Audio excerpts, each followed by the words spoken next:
Assalamualaikum warahmatullahi wabarakatuh. Kembali lagi bersama kami di channel Wisata Ilahi.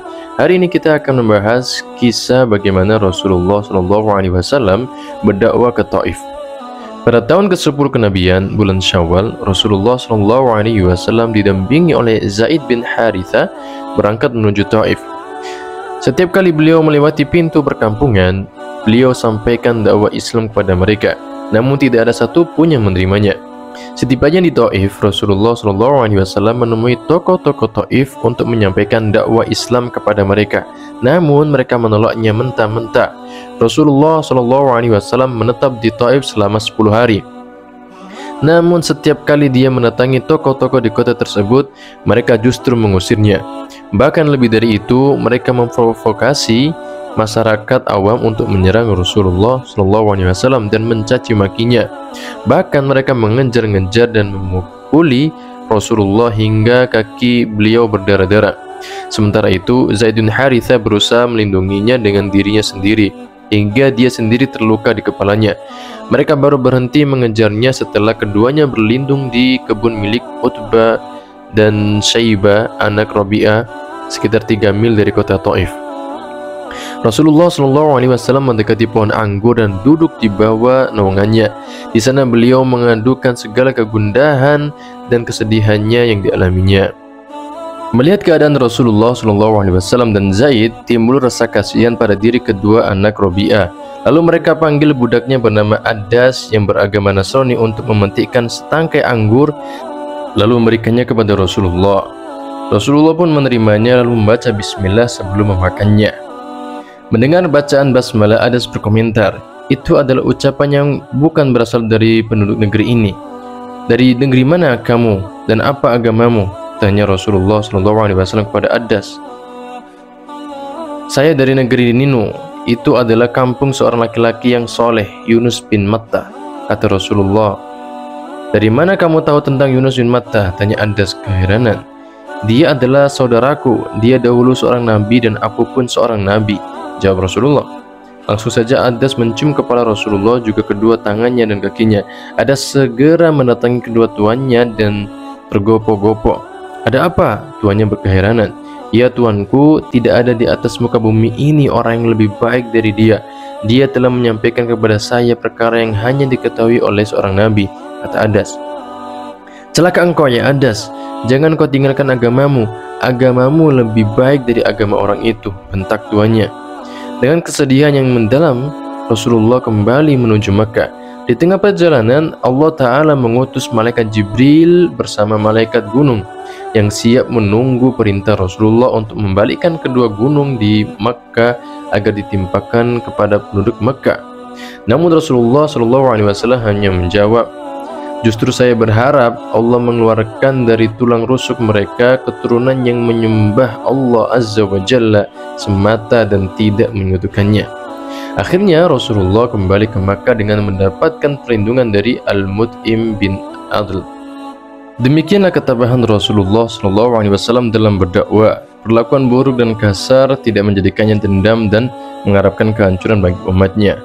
Beliau malah berdoa kepada Allah agar suatu saat nanti orang-orang Taif banyak sekali yang masuk Islam. Nah, itu adalah harapan Rasulullah SAW. Dan ternyata di kemudian hari ternyata di Taif banyak sekali orang-orang yang masuk Islam. Itu adalah berkat dari harapan atau doa Nabi Muhammad SAW. Lalu kita lanjut ke tahun 10 kenabian Rasulullah SAW, tepatnya pada bulan Dzulqa'dah. Rasulullah kembali ke Makkah dan bersiap-siap mendakwakan Islam kepada setiap suku dan orang per orang, karena sebentar lagi akan datang musim haji di mana banyak orang yang berdatangan ke Makkah dari berbagai penjuru untuk menunaikan haji. Dakwah Rasulullah kepada setiap suku mengalami penolakan total. Namun dakwah keperorangan sebagiannya mendapat sambutan yang baik. Beberapa orang langsung menyatakan keimanannya, di antaranya adalah Abu Dzar Al-Ghifari. Pada musim haji tahun ke-11 kenabian, dakwah Islam menemukan bibit-bibit yang baik, yaitu pada saat itu Rasulullah SAW berhasil mendakwakan 6 orang pemuda Yasrib atau Madinah yang berasal dari suku Khazraj. Mereka adalah As'ad bin Zurarah, Auf bin Al-Harits bin Rifa'ah ibnu Afra, Rafi' bin Malik bin Ajlan, Khutbah bin Amir bin Hadida, Uqbah bin Amir bin Nabi, Jabir bin Abdullah bin Ri'ab. Nah, setiap Rasulullah menyampaikan hakikat dan dakwah Islam serta membacakan Al-Quran, mereka pun menerimanya. Terlebih lagi mereka mengetahui dari orang Yahudi akan kedatangan Nabi baru di zaman ini, dan mereka akan memeranginya sebagaimana peperangan terhadap Ad dan Thamud. Di samping para pemuda itu sudah muak dengan peperangan yang tak pernah henti antara penduduk Madinah, mereka berharap Rasulullah dapat menyatukan mereka sehingga tidak ada lagi pertikaian dan peperangan. Setelah itu mereka kembali ke Madinah dan mendakwakan ajaran Islam kepada penduduk Madinah, sehingga tidak ada lagi yang tersisa di rumah-rumah Ansor kecuali di dalamnya disebut-sebut nama Rasulullah. Pada bulan Syawal juga, tahun ke-11 Rasulullah, tahun ke-11 kenabian, Rasulullah menikahi Aisyah radhiyallahu anha saat dia berusia 6 tahun, namun baru dicampuri di Madinah pada bulan Syawal tahun ke-1 Hijriah saat Aisyah radhiyallahu anha berusia 9 tahun. Nah, itu adalah kisah singkat bagaimana Rasulullah menerima sebuah penolakan yang sangat besar di Taif. Nah, beliau tetap bersabar dan beliau tidak emosi atas penolakan itu, karena penolakan itu pun sebenarnya sangat keras. Tidak hanya mulut, juga ada serangan fisik, yaitu lemparan-lemparan batu dari orang-orang Taif.